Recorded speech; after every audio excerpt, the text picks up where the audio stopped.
Hello, welcome back to my kitchen. First and foremost, it is May the 4th when I'm filming this. Obviously, I should have planned ahead to make it released on May the 4th, but as my shirt suggests, live long and prosper. If you have no idea of any kind of nerd culture, all of that just going, woo! But what we're making today, beyond fond memories and great jokes, is going to be some lemon drop candy. And I don't know about you, but I personally find lemon and sour things to be the best. Ever since I was a kid, lemon drops were like my go-to. It feels like when we were traveling is when it usually came up. I can't really remember what others, maybe like going to the movies or something like that. But there was this one brand that it was this like old-fashioned candy. And I think they had like a root beer flavor option as well. But lemon drops was always my go-to. I mean, I even went so far as when I was a kid, I had a thing that I called my triple lemon cake, where it was just a boxed lemon cake with lemon frosting on top and then slices of lemon decorating it. So good. So good. Loved lemon. Still love lemon. It's one of my favorite flavors. I have a lemon tree that is very small right now in my backyard. One day it might produce lemons, but that's probably going to be like 3-4 years from now. In the meantime, we're going to be using lemon extract. Doesn't actually have any real lemons in here, but only a handful of ingredients. Super simple, super basic.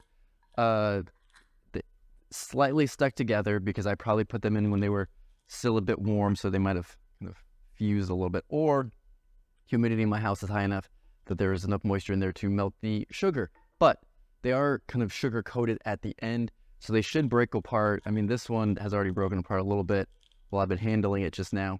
But yeah, I'm not too worried about that. Super simple, super easy, handful of ingredients. You can throw this together less than 30 minutes. The longest part of this is letting the hard candy cool so that you can actually handle it with your hands. Beyond that, everything else is super quick. Not super hands-off, like you just have to kind of watch the thermometer. But beyond that, you're really just standing there. Anybody can do this as long as you have a candy thermometer. That makes life a lot simpler. If you don't have one, I mean, good luck trying to make candy. There's a chance you can just guess and get lucky, but I would highly recommend getting a candy thermometer if you're going to give this recipe a go. But beyond that, I think anybody can handle it. And let's stop rambling because this is going to be a short video, even though it probably won't come out until the end of May because my birthday is next week. So I'm probably not going to be doing any editing then. And who knows what will happen, and the time just is flying by. Before I have an existential crisis, why don't we run through the ingredients and get into cooking? Sugar, cream of tartar, citric acid, food coloring, lemon extract, and water. So first things first, we're going to heat in a small saucepan the water, the sugar, and the cream of tartar. Just have a candy thermometer sitting in there, wait for it to reach 300 degrees, and then pull it off the heat.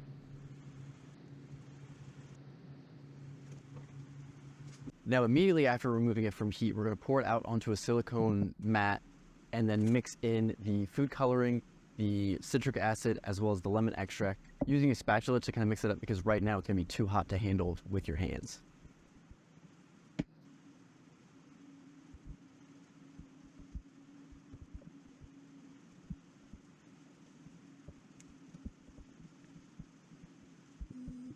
Now we've let it cool a little bit so that it's able to be handled with our hands, and we're going to roll that out into kind of like a rope shape and then use the kitchen shears to cut out whatever size lemon drop pieces you want. And finally, we're going to coat each of the pieces in either powdered sugar, superfine sugar, or what I did was granular sugar. Coat those completely and then let them sit out for them to fully cool down. All right, moment of truth. Let's give one of these a taste test. The amount of saliva that it is producing. Now I realize that this is a hard candy and it's going to be in my mouth for a bit. So I'm going to try and talk while it's there because I don't want to spit it out because it does taste very good. The verdict is it's amazing. It's fantastic. It hits all the marks. Tastes like lemon. It's sour. It's a hard candy. Very pleased. Hopefully the audio is not messed up by it moving around in my mouth. I was thinking about maybe not using the food dye because it already kind of had a little bit of a yellow tinge to it. So maybe if I make this another time, because I mean, this is going to last me a bit. I'm going to try and pawn some off all my friends, but how much are they going to really eat? Next time I make it in like 2 months, I might try and not add in the food coloring and see what that looks like. Because obviously these are very nice. I don't know how well it's showing up. They're a very nice yellow. Like everything about it invokes lemon drop candy. So the fact that I made it homemade, I think this will impress people, even though it's so simple. The other thing is the coating. I just use granular sugar. The recipe says you can use like powdered sugar, super fine sugar, or granular sugar. And I'm lazy, so I went with the last one because that's just what I had on hand. I mean, I had powdered sugar, but I personally kind of like that kind of more gritty texture.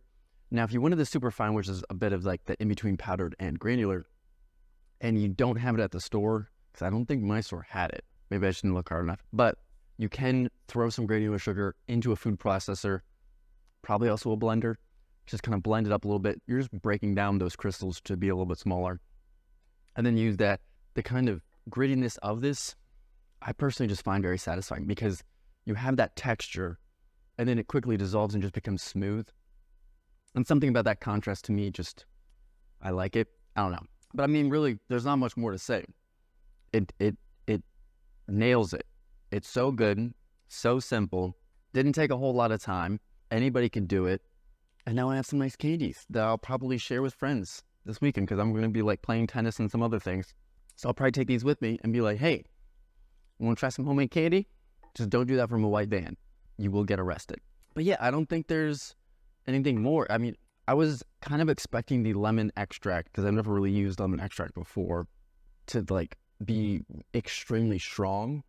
But it's a really nice lemon flavor. And then the citric acid, a thing that I just thought of, which would be hilarious. In this jar, most of them, or all of them, were covered in sugar. But what if one of them was coated in more citric acid? So then it'd be extremely sour. And then it'd be like, mix it all up, be like, pick one, see what happens, and we all pop it in our mouth at the same time. That can be a fun little game. Or, I mean, you can even do it yourself. Just every day, you know, you're having one. And then one day you pop one in your mouth and you're like, oh my goodness. Just a crazy idea I thought of to fill a little bit more time, because this is going to be super quick, super sweet, and super sour. So, yep, nothing else to say. Go make it. It's easy. Anybody can do it. I believe in you. If you try a different flavor, let me know how that turns out. I'll keep an eye out for other extracts the next time we go to the store. And maybe I'll give one of those a go, because I'll probably be making this again. Not very often, because if my friends don't eat a whole bunch of this, I will maybe eat one of these a day. So this right here is going to last me for like 2 months. But, I mean, how cool is that? Get from candy. All right. On that note, bye, Mom. Still not dead. See you.